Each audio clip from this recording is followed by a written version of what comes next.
দুইটা ভয়ঙ্কর পাপের কথা বলে দেই। এই দুইটা পাপে যারা আসক্ত হয়ে আছে তারা তওবা করে ফিরে আসলে পরেও সারা জীবন তাদেরকে এটা সাফার করতে হবে। কথা বুঝতে পারছেন না? তওবা করে ফিরে এসেছেন মনে করেন, তারপরেও আপনাকে সারা জীবন এই পাপের ফলটা ভোগ করতে হবে। এক, মাদকদ্রব্য দীর্ঘদিন সেবন করেছেন, তওবা করেছেন, ফিরে এসেছেন, আল্লাহ হয়তো মাফ করে দিয়েছেন, আল্লাহ পাক মাফ করে দিয়েছেন, বাট আপনি আপনার দেহের যে ক্ষতিটা করে ফেলেছেন এটা পোষাতে পারবেন না। এক নাম্বার। দুই, তখন আপনি যদি বিয়ে করেন আপনি স্ত্রীকে সন্তুষ্ট করতে পারবেন না। হ্যাঁ।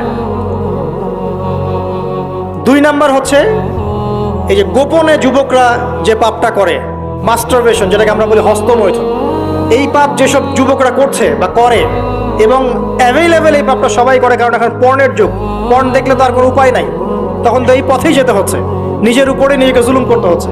যারা হস্তমৈথুন অভ্যস্ত হয়ে গেছে এরা যদি